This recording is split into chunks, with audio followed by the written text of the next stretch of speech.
They promise carefree golden years. Welcome to a new beginning. But some families think otherwise. Now, a call for change. They were never doing their job as far as I'm concerned. Claims of profit over care It was all about acquiring real estate. are met with defiance and denial Canadian legal system has let these people down. as long-suffering families fight to get the care their loved ones were promised. More than 200 families are about to launch an unprecedented lawsuit alleging the quality of care their loved ones received didn't live up to billing in Canada's top 3 for-profit nursing home chains. Sandy Ronaldo continues her groundbreaking reporting into seniors care with new allegations of putting profit before people. A Saturday morning at a hotel conference room in North Toronto. May I get your name? These people are strangers to one another, but they're here because they all have one thing in common. Dozens of families who claim the nursing homes they paid to care for their loved ones failed them miserably, and they want those homes held accountable. This meeting has been arranged by the Nursing Home Action Coalition, lawyers getting ready to launch an unprecedented lawsuit in Canada against 3 of this country's biggest for-profit nursing home chains: Revera, Extendicare, and Sienna, homes they claim failed to deliver the care families were promised. Everything seemed okay for the first 3 weeks to a month, and then it slowly started to show its true color. She was always wet and dirty. To me, they didn't keep the place very clean because there was a cockroach in bed with my mom, and that wasn't the only one I'd ever seen. There was quite a lot. You know, there was cockroaches all over the room. Frances began to document what she believes was neglect and abuse, taking pictures of bruises, cuts, and sores staff couldn't explain. These are her legs.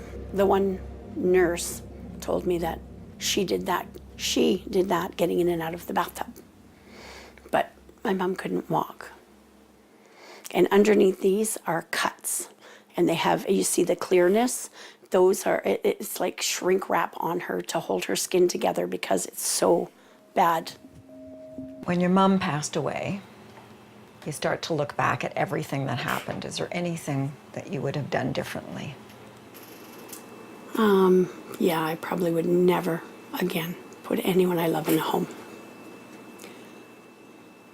Even though she was 91. She shouldn't have died. She still had lots of life left in her. But it was due to neglect that she's no longer here.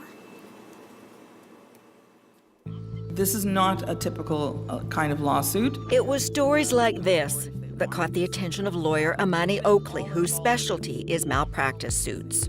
Her office was inundated with calls from families looking for help, all with similar horrific stories of neglect and mistreatment.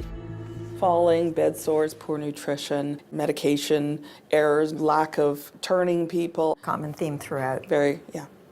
So what can I do to pull all these people together and make it a group thing as opposed to each person having to fight their own battle? We've been all involved with class actions before. Representing more than 200 families, Oakley plans to sue this country's 3 biggest for-profit nursing home chains. They're taking on Extendicare, a public company with revenues of $1 billion a year from all sources, which includes 96 long-term care homes across Canada. Privately owned Revera operates 73 homes but doesn't report financial data. And Sienna Senior Living has operating revenues of more than $500 million a year, which includes 45 long-term care. This lawyer is on a mission to hold the nursing homes accountable. As far as I am aware, there have only been 4 cases in all of Canada that have gone to trial for nursing homes.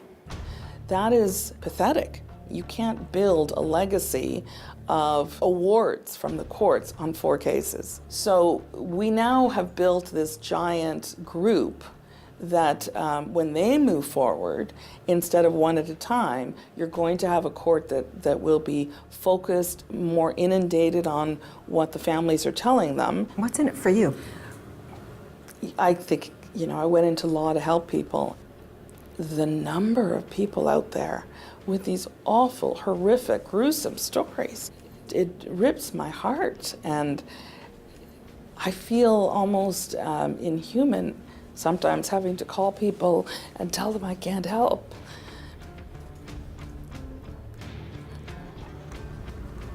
You're taking this personally. It's very difficult to tell a loved one who suffered, seen what their mom or dad has gone through, that the legal system isn't there for them. A lucrative, for-profit care system, You've got all sorts of problems. but at what cost? For-profit nursing home chains in the business of caring for vulnerable seniors at the end of their lives.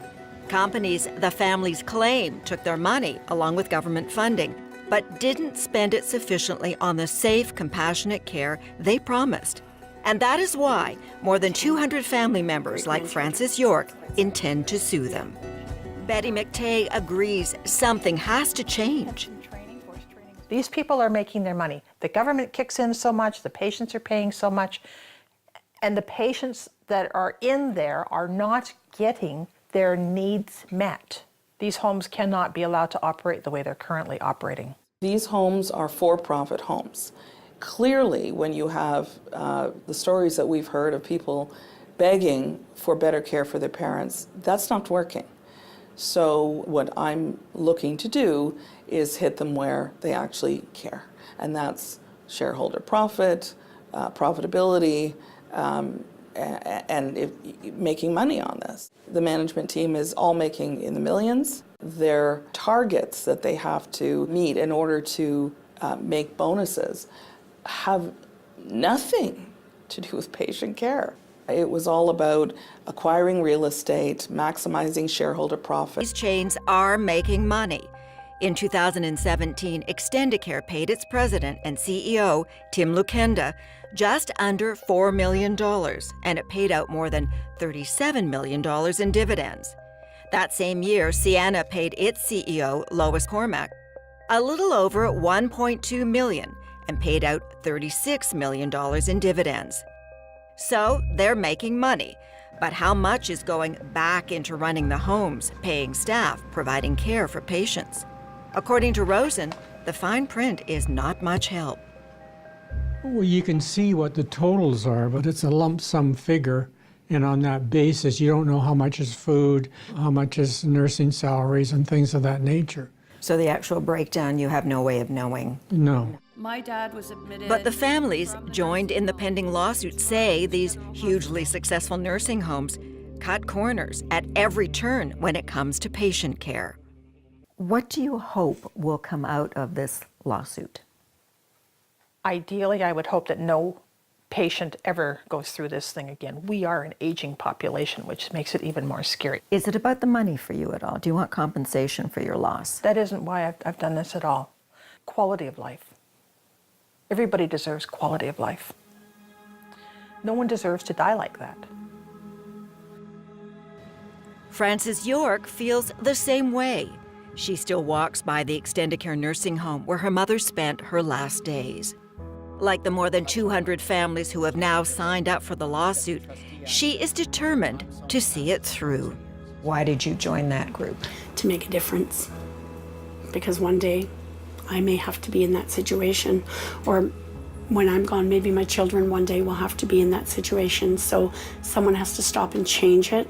What if nothing comes out of it? I can't imagine that nothing will come out of it. I think too many people now are grouping together. There's strength in numbers.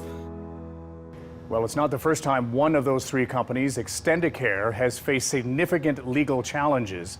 In the United States, it paid $38 million to settle a U.S. Justice Department claim of substandard care, and it has moved out of the United States since then.